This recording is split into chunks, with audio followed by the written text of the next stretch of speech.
Hi guys, I'm John Harrop from Aptis Tutor, the place for everything Aptis related. And today we're going to have a look at the writing. This is the second writing and it's for Aptis for Teachers. And the answers I'm going to give you are at a B level. So what we're going to do first of all, I'm going to show you a sample exam. Then I'm going to go through it and give you some sample answers. And as I said, these will be a B2 level. And then I'll probably stop and explain a couple of the important or the most useful bits of vocabulary along the way. You can find more information on our website at www.aptistutor.com. Okay, so as you know, the writing is monothematic, which means there is one overriding theme running through the exam, or the writing parts of the exam at least. And the one we've chosen to talk about today is an exchange visit to another country and another school, and this is a popular question on the Aptis for Teachers. Okay, so we'll jump straight in. Task 1, you're going on a teacher exchange visit. You have 5 messages from a teacher at the exchange school. Write short replies between 1 and 5 words to each message. Remember, don't spend a lot of time on this. Our suggested time is 3 minutes only. Question 1, where do you work? Tashkent, the capital of Uzbekistan. So instead of just saying the city where you work or the place, Seville, the south of Spain, just add something extra. What do you do in your free time? I read and do gardening. Do you have any pets? 2 budgies and a chinchilla. I don't. But what I want to do here is to demonstrate to the examiner that I know a lot of vocabulary. I could say cat and a dog, or no I don't, yes I do.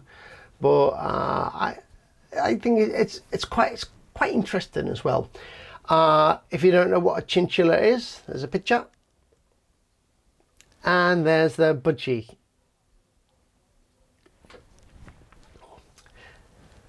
What's your favourite subject? And I really love maths. So again, instead of just putting the subject, you've got the a really interesting phrase here. And what type of music do you like? Is I'm into death metal. And if you're into something, you really like it, you're really enthusiastic about something. Task 2. Before you go on the exchange visit, you have a form to complete. Use 20 to 30 words. Our suggested time for this is 7 minutes. And it is, tell us why you want to take part in the exchange program. As I said on previous videos, remember the key thing is to answer the question so you get full marks for task completion. And this question is asking you why. Okay, so they want to hear your reasons. It's an incredible opportunity to learn about how teachers in another country work. I think it'll be fascinating. I'm really looking forward to practicing my English too. Okay, so a couple of things you want to take part is because you want to learn how other teachers work, and secondly, you want to practice your English too. Task 3. Before you go on the exchange visit, you have the opportunity to chat online to the exchange teachers. Talk to them using sentences, use 30 to 40 words for each answer, and our suggested time is 10 minutes. Remember, make it sound informal, use contractions, and remember contractions count as 2 words and keep to the to the word count. tell us about your school. It's a comprehensive school in the suburbs of Liverpool. It was built in the 1960s and has around 700 students. It's a great place to work as the staff are amazing and the head is so supportive. Okay, so it's a comprehensive school. This is a type of school where anybody can go to. It doesn't depend on your ability. These are free schools. In American English, you'd call them public schools. In the suburbs this is the opposite to the city centre. So this is on the outskirts of the city. Yep. What do you hope to learn on the exchange? I think we can learn a lot by doing peer observation. So I'm keen on visiting other classrooms to watch how subjects are taught, especially maths. I've heard that your approach is quite different to ours. Again, so you're very clear on what you hope to learn. You want to learn how subjects are taught, especially maths. Let's have a look at the vocabulary. We talk about peer observation. Peers are your colleagues, and then normally these are people at the same level as you. Okay, so it's people doing the same job. And your approach is how you do something. Okay. Oh, and to be keen on something or to be keen on doing something is to be enthusiastic about doing something. What do you like most about your job? Okay, so the key thing is what you like about the job. It's extremely rewarding in terms of building up relationships. You can really get to know your students over the years, and you often end up teaching their younger brothers and sisters too. So you meet the whole family. So if something's rewarding, it gives you a lot of satisfaction. Task 4. You receive this message from the agency who are organising the exchange trip. Dear Marge, Teresa and Donna, we are writing to inform you that there has been a slight change to your visit next week. The hotel where you are booked to stay has written to inform us that they can no longer offer individual rooms, only one shared family room. This is due to emergency renovation beyond their control. They have said that it's a large room with an ensuite bathroom. We understand that this is not ideal, but unfortunately it is the only hotel in the village. We hope this won't inconvenience you too much. Regards, Educ Agency. And the task is to reply. You write an email to your friend, write about your feelings and what you think the organisers should do about the situation. Write between 40 and 50 words, and we should suggest it takes you 10 minutes. So look at the question. The task asks you to do two things. It asks you to write about your feelings and also what you think the organisers should do about the situation. So it's a suggestion. Remember, the email to your friend is informal. Use contractions, phrasal verbs if possible, and make it sound like you're talking to the person. Don't use the SMS abbreviations.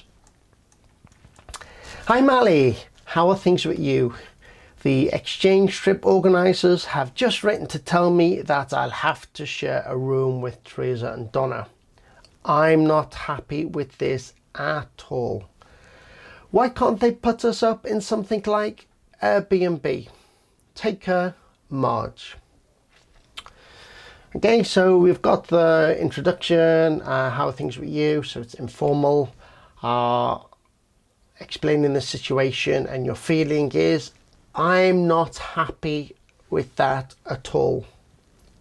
And your suggestion is, why can't they put us up in a B&B? Take care, Marge.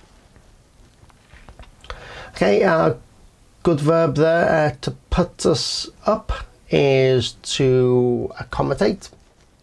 Okay, and let's move on to the final part. Write an email to the organisation, write about your feelings and what you think the organisers should do about this situation. Write between 120 and 150 words, and the suggested time for this is 20 minutes.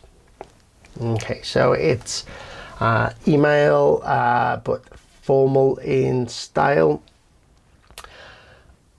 Remember, well, we suggest what you should do is to plan, is to think about what you're going to say before you start writing. You've got sort of 20, if you've been following the time, you've got 20 minutes to do this. So you've got plenty of time to plan it. Dear Edu Agency, I am writing in response to your email about the change in accommodation. While I understand that the renovation is unavoidable and beyond your control, I am not at all satisfied with the suggested solution. Not only that, the trip starts next week, so you have left it extremely late to inform us. Although sharing a room may be a good option for teenagers, we are 3 grown-up women and we are not prepared to do so. I must say, we feel sure you could find a more appropriate solution. Have you considered finding out whether there are people in the village who offer something like Airbnb? Failing that, perhaps there is a teacher at the school who would be happy to make some extra money by renting out a spare room. We look forward to your swift reply. Yours faithfully, Marge Cardigan. Okay, so the style is formal. We've got the Dear Edu Agency because we don't know who we're writing to, and because we don't know the name of the person we're writing to, we finish off with yours faithfully at the end. We've got connecting words, we've got paragraphs, full sentences, and the style, as I said, is quite formal. And also you've answered the question 2, so your feeling is that you're not satisfied with the answer, and also what you expect them to do is find some alternative accommodation, either with something like Airbnb or staying with a teacher. There's more of a breakdown of the vocabulary used if you go to the website. The link is underneath here in the description of the video. Okay, so that's it. We hope that you found the video useful. If you haven't already done so, please subscribe to the channel, so when there's another update you'll be informed. I remember there's lots more details and information about the exam and practice activities on our website at www.aptistutor.com, and you can also follow us on Facebook and at Instagram at Aptis Tutor. Okay everyone, thanks for watching and take care and stay safe.